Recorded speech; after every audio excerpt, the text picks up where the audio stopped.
Hello again, everybody, and welcome back to another edition of the Jungle Show. On today's pre-recorded Friday Jungle Show, we are here to discuss and recap Auburn's championship and the Cancun Challenge. They're 2-0. They're two games against Bradley and Northwestern. Auburn wins against Bradley by a score of 85-64, and then the struggle fest against Northwestern, 43-42 to win their division in the Cancun Challenge, and discuss Auburn's Sunday matchup against St. Louis. All that and more next on the Jungle Show.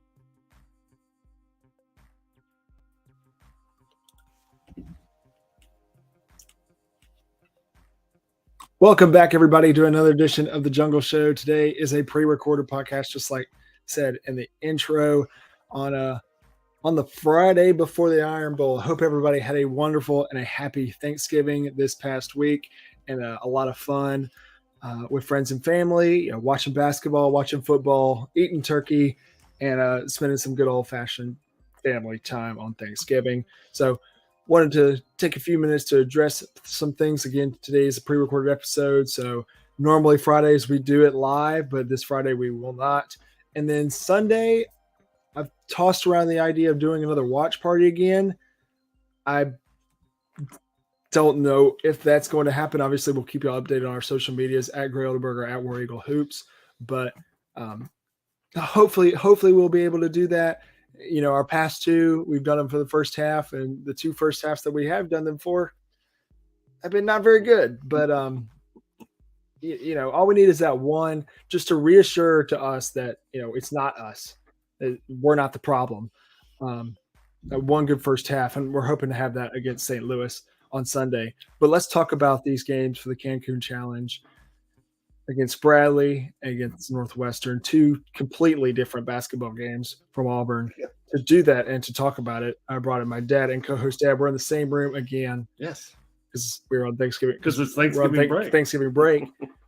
This is a pre-recorded podcast because one of us is going to Tuscaloosa. Yeah. For some unknown reason.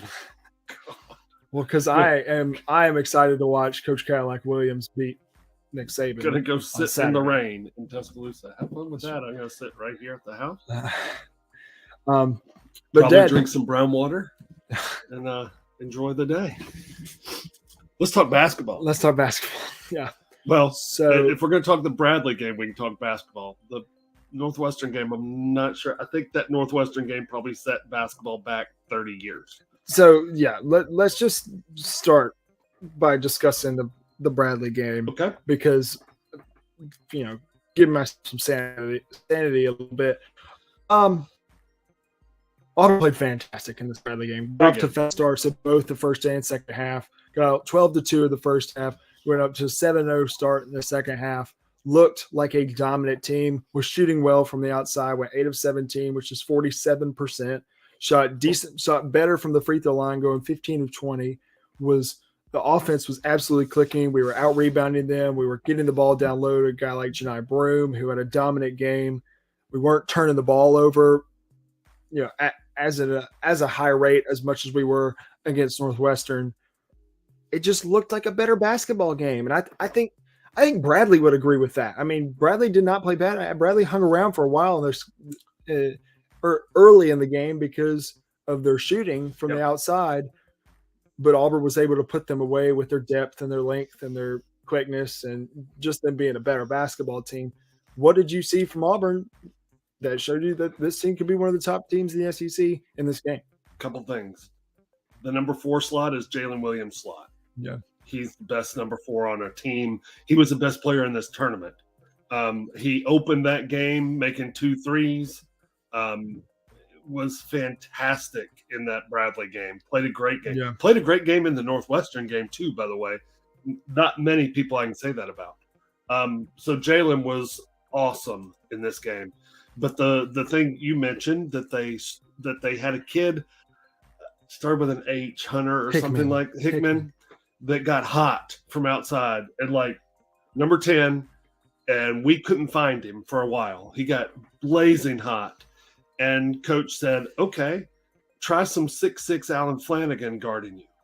And I don't know that I heard his name again once Flanagan started guarding him. Yeah, Flanagan is an elite defender. 100%. Flanagan started looking for him, finding his shot from outside, and had a nice alley-oop from Chance Westry. And that game, the offense clicked, everything. Now, there were times in that game where we just go away on offense for some reason, and we don't score for 3 minutes. And you can't do that against good teams. Bradley's not a good team. Yeah. Bradley is an okay mid-major that's probably not going to win their tournament, their league. They're projected second in their league. Second behind Drake, I believe, in their league. So if they shoot, they may have a chance. But what we did is we would go on runs where our offense looked as good as it's looked. Shot the ball well. If we shoot 45% from three, is that what it was? 47% from three. We're going to beat a lot of people. Yeah. And things would go well, and then for 2 or 3 minutes, it would go away. And then something would click. Wendell played a great game. The guards played well. Zep Jasper played well, had 3 points, but he defends like nobody's business. Absolutely. Wayne Green had 14 points and 6 boards, 3 steals, had 4 turnovers. But again, I've told you about that. He's the type of guy that he's going to turn it over some because he goes full speed. Yeah. KD Johnson had 13, went 1 of 2 from 3, but 5 of 8 from the floor. Yeah. And Flanagan had 12 points. So our guards stepped up in this game. Auburn had 5 guys in double digits in this game. If Auburn has 5 guys in double digits, they're going to be very hard to beat considering how deep they are. And Wendell Green had 14. Janai Broom had 14, 9 points. Or 14 points and 9 rebounds. 3 blocks. He had 11, or Jalen Williams had 11 points. Alan Flanagan had 12 points. KD had 13 points. You guys had guys like Cardwell who had 6 points and 8 rebounds. And Chance Westry had 5 points. And Trey Orr had 5 points. And Zep hit a big 3. And this looked like a perfect game offensively for Auburn. Yes. And then it all went away. Yeah, and then we saw a completely different team 24 hours later against Northwestern. And I lost the stats here for this game. I can pull it up. Well, I don't know if I want to pull it up. It's not pleasant. We shot 23.8 from 3-point range. We shot 26% from field goal range, from 2-point range. We shot 66.7% from the free throw line. We out-rebounded them. Out-rebounded them 44-36. They had more steals than we did. We had more assists than they did. Look, neither team played well offensively. Northwestern is probably a middle of the pack Big Ten team. They are the best defense Auburn will play all year long. They could be the best defense. They're very good defensively, and they're very well coached. Chris Collins is a great coach. I don't like him because he went to Duke, but that's another story. We just could. I was talking to you earlier today. I was talking to you earlier today. If I'm going to guard Auburn, I'm going to start out in zone and pack it in and make them shoot from outside. Mm-hmm. If they make a shot from outside or two, I'm going to take the biggest guard I've got, and I'm going to go on the perimeter, and I am going to beat Wayne Green to death. Yeah, I'm going to make them call fouls because Wynn has trouble when you're physical with him. If you're not physical with him, he's going to dominate you. Yeah. But he's a smaller guard. And Northwestern just grabbed him, held him, pushed him, shoved him. The last steal he had, they literally tackled him. And thank God Allen was heads up enough to go get the ball and lay it in for the winning bucket, by the way. So let's bring out some of the positives from this game. And I'm just going to name a few. And obviously the biggest positive is we won the game. Yes. we'll look back on this and only see the W in the win column. Champions of the Cancun You Challenge. won. You won this, but you should have won. You won the game. Let's look at some of the positives on the stat sheet at least. Wendell Green had 10 rebounds. All 10 of them were defensive rebounds. Led the team. He led the team in Not even rebounds. close. Led the tournament in a game per game rebounds or a single game rebounds. Because he had double digits, 10 rebounds. That's incredible. KD went 7 of 7 from the free throw line. He was our leading scorer with 12 points. KD reminded me there was a stretch when we were down 6, and KD and Jalen Williams said, "No, this is not going to happen," and put the team on their backs. And the next thing you know, we're up 2. Yeah. And KD went to the line a couple times. He hit one of his corner threes, and Jalen Williams, 11 points, 4 boards, 2 blocks. Again, he's player of the tournament. Yeah, he's the MVP. So that's about all. Yeah. With the positives in the stat sheet. I can't think of another one. I mean, the only other Jalen Williams was outstanding. He needs to be more aggressive. I think both of our fours need to be more aggressive. We're going to talk about Trey Orr here in a second, but Jalen Williams needs to understand this team is through him. Yeah. Only Through him. And he needs to be more aggressive because he is the best player on the floor. He was the best player in the tournament, and it showed. He got the MVP, and that wasn't even a question. But let's start talking about the negatives.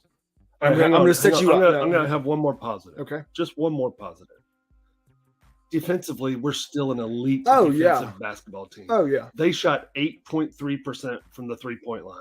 We thought we were bad shooting 23.8%. They shot 8%. 2 of 24. 2 of 24. They're a pretty good three-point shooting team normally, and we defended really well. They only played 7. We played 11. So yeah, that had to wear on them towards the end. But so defensively, I think we played really well. Yeah. Offensively was just awful. Yeah, I agree. And a lot of the times, we talk about defense turning into offense. And I think that was the perfect case in the Bradley game was our defense turning into our offense. And it showed. If Auburn's defense turns into offense for the Tigers, look, I mean, there's not going to be a lot of teams that beat this Auburn team because we are incredible. We're top 10 nationally defensively. Yes. All right, let's start talking about the negatives. I'm going to set you up for this one, Dan. Why on earth were there Big Ten officials at a neutral site preseason tournament game with a Big Ten school playing? I mean, that's like bringing SEC officials. Well, no, but hang on. If we brought SEC officials, all the fouls would have been called on us anyway. However, you're the Cancun Challenge. You have a team from the SEC.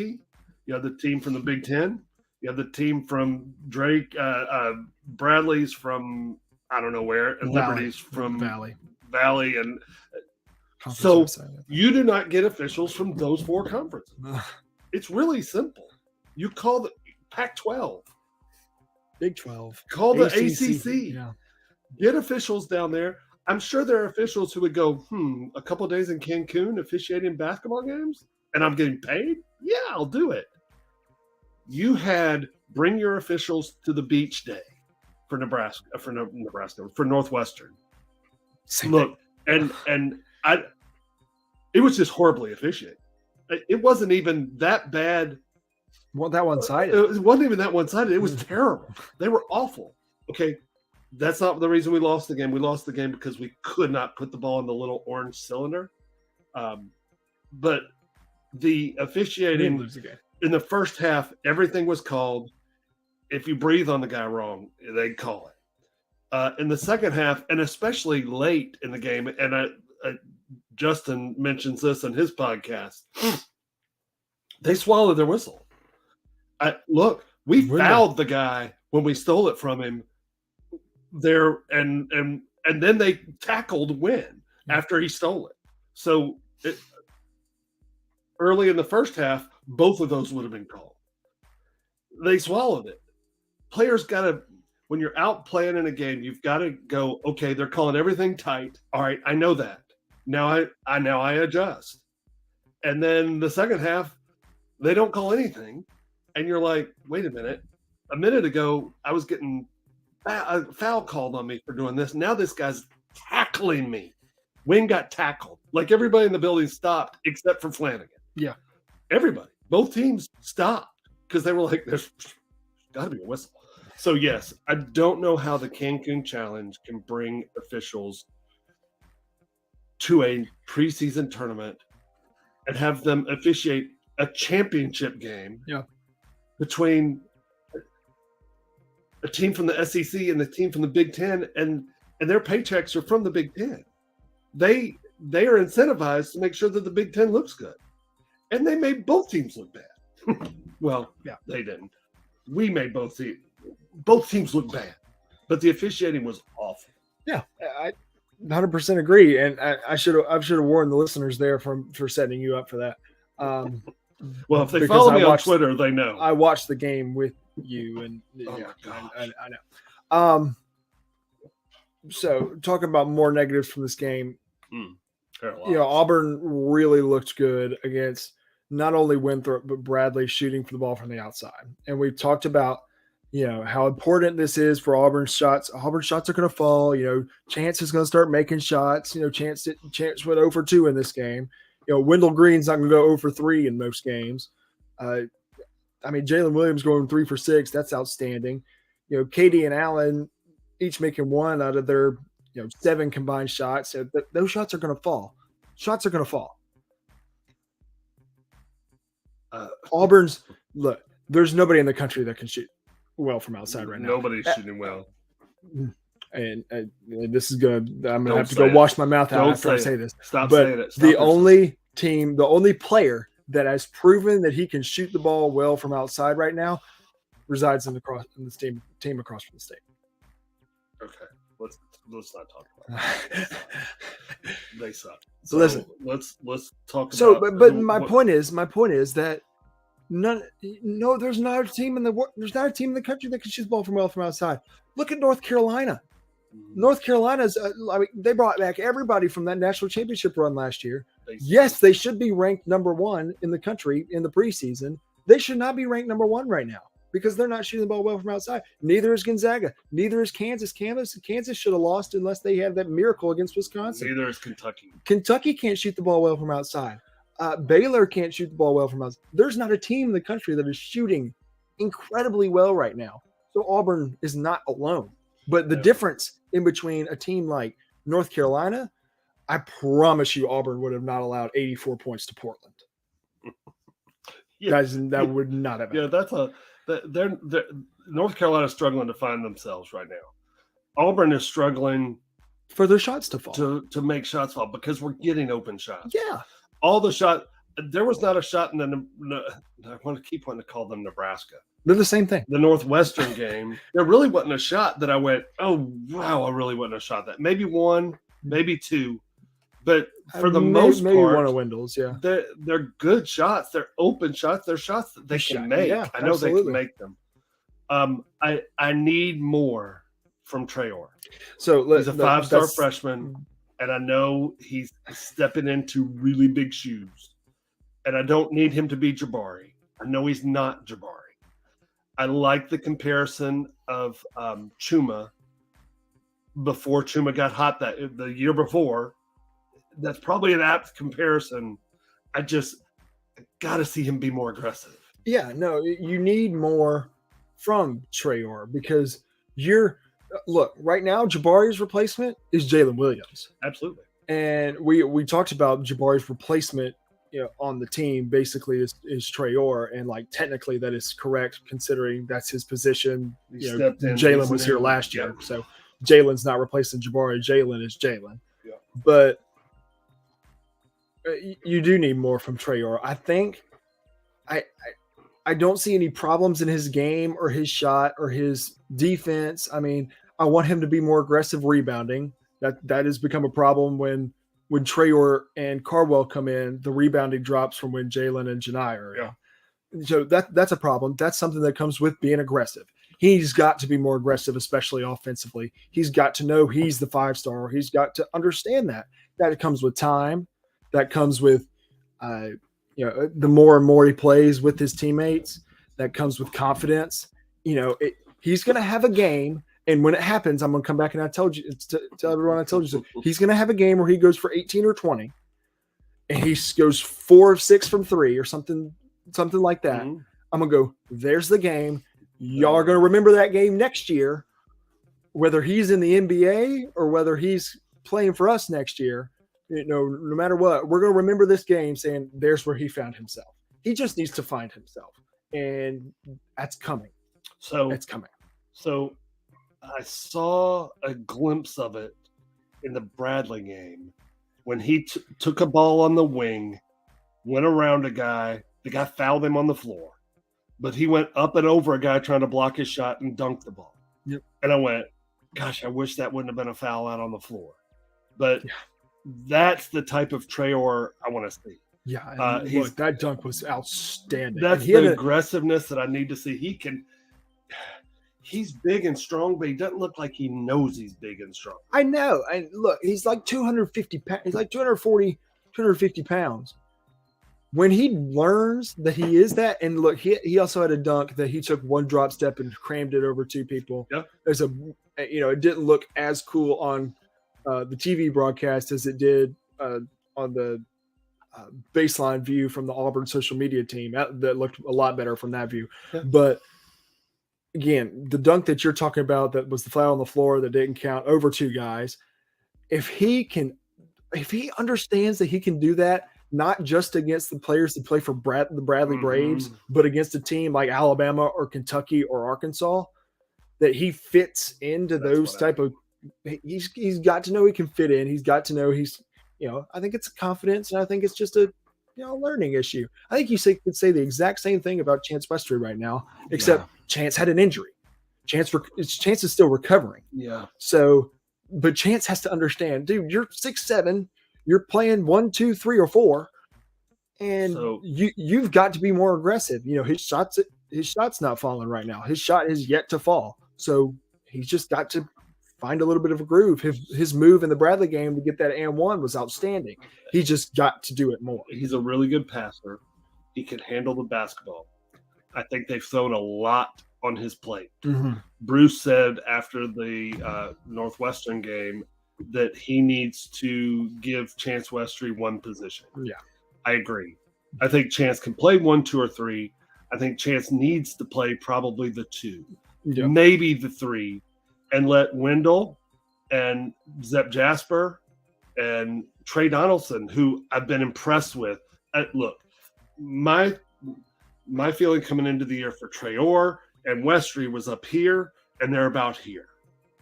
My feeling coming into the year for Trey Donaldson was he probably not going to play much. It's probably right here, and it's up here. So I think Donaldson is proving that he can handle some backup minutes at the point, and you don't have to give those to Chance. And let Chance focus on, I'm a shooter, I'm a slasher. Yeah. Because when he slashes, he did it in the Bradley game. I didn't even see Flanagan coming from the baseline. Chance off the dribble, one-handed, lobs it up perfectly. He's a great passer. Yeah. He can make free throws. He can make his shots. He's a real good mid-range shooter. Yeah, it's smooth. So let him be at the 2 and let him focus on that. I think they've dumped.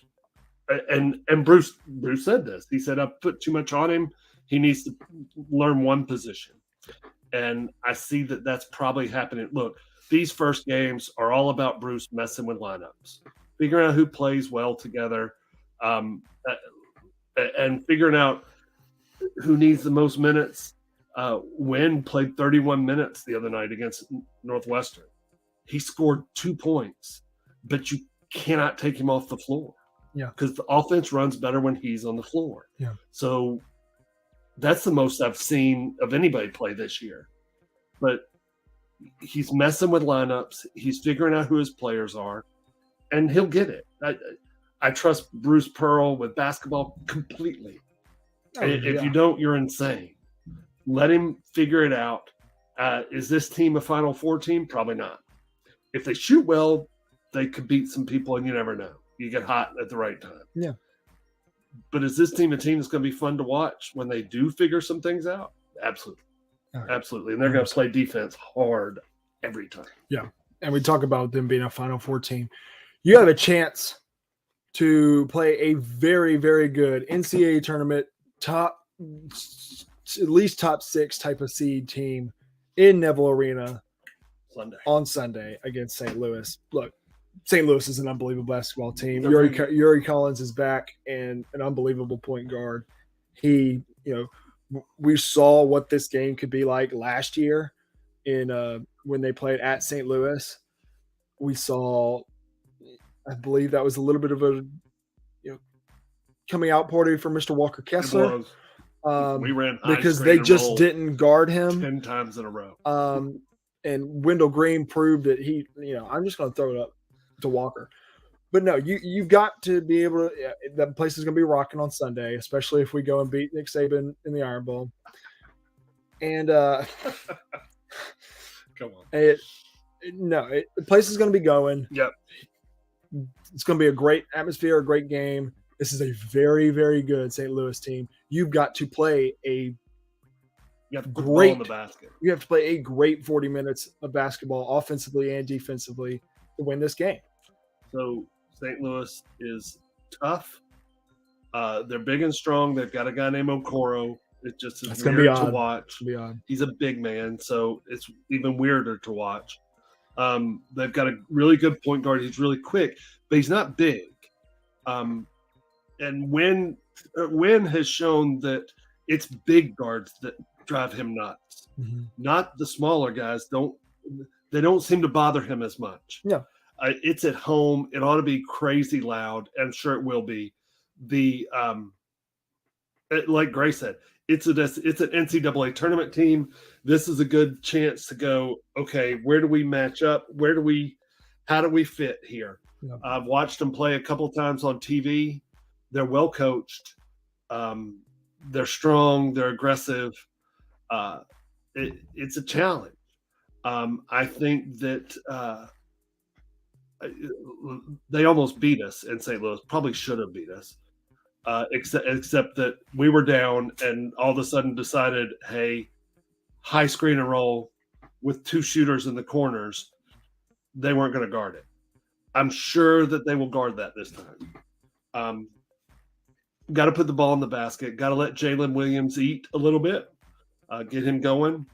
I'm excited to see us defend them. Yeah, me too. Especially at home. Yeah. It's a team we can beat. It's a team we should beat. But it's also a team that if we play anywhere near like we did the last game, they'll pound you.